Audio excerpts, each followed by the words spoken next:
I've never seen a ghost. I feel like some people are more susceptible to it. I'm more of an energy person, which sounds very LA to be like, I'm an empath. But I grew up in a town with these houses that were built in the 1800s, and there's a lot of ghost sightings in my hometown, but people have become very casual about it in a way that I'm not used to still. And I was back home visiting. I was having lunch with my mom and her friends, and my mom said, you know, I went to the Tate's house a couple of weeks ago. I was volunteering with the church, and I went upstairs to use the bathroom, and when I got out of the bathroom, there was Catherine. I was like, who's Catherine? She goes, well, she's dead, and she's a ghost. And all of her friends go, mm-hmm. And I go, what? What are you talking about? She goes, well, everybody knows that Catherine grew up in that house. She lived there her whole life. She never had kids. She died in that house. And then when the Tates moved in, there it was Catherine. She was in the den, the living room, outside of the bathroom. It's just Catherine. And then one of her friends said, I saw her a couple of weeks ago. She looked great. I was like, what? So then it made me start thinking about the house that I grew up in. Now, the house that I grew up in was also built in the 1800s. Nothing good happened in the 1800s. People died very young of random things like attic fires, or they just ate a steak and died. And I never felt safe in that house. I was always scared, like to the point where I would make my dad sit outside of my bedroom until I fell asleep when I was a kid. And I would catch him trying to sneak out of my room, and I'd be like, Dad, I'm scared. And he didn't sleep for like a year and a half. And then he and my mom divorced, I think because he wanted to get the out of that house and take a nap.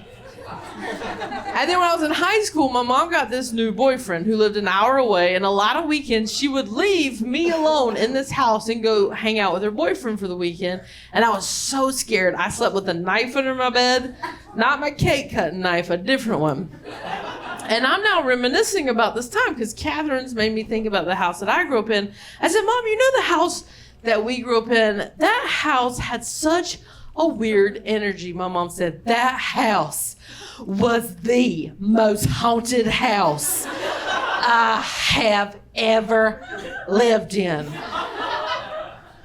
I said, you mean the house you left me in alone every weekend when I was in high school? She goes, I had to. I was scared. I said, bitch. I said, what did you hear? She goes, well, when I was there, I would be sound asleep and I would hear footsteps going up and down the stairs, and you and your brothers would be asleep. I would hear doors slamming. Sometime when I was alone, I would hear screams. She goes, whatever it was, that thing was evil. I said, you should have told me. I would have gone to my grandmother's house. She goes, your grandmother's house was the second most haunted house I have ever been in. Your grandfather has been floating around there since 1963. I said, fine, I would have gone to the Hampton Inn. She goes, not the one on Main Street. It's full of ghosts. I was like, why are there so many ghosts in my hometown? She goes, I don't know. It's a very affordable place to live.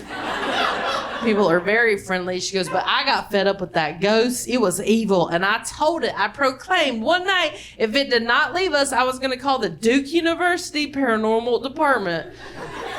I don't know if that's an Ivy League Ghostbusters or what that is. But she goes, I did not want to deal with it anymore. I decided to sell our house, but I did not disclose that there was a ghost. And that house has been sold every 5 years for the last 25 years. So I believe that evil still lurks within. So I don't know what the rules are. Do you guys know in California, when you sell a house, do you have to disclose that there's a ghost? No, you have to believe in ghosts, right? Do you have to let people know if there's been a murder? There's got to be one real estate person in here. Someone who plays guitar on the side. In Malibu, how many roads must a man walk down? Please come to the open house on Saturday, 1 to 4, at Carbon Beach. Well, here's my advice. If you guys are buying a house and you look at the disclosures and it says, you know, the roof is from 1996, there's new plumbing. Oh, and Catherine will join you at the table. Don't buy that house. All right, you guys, that's enough for me.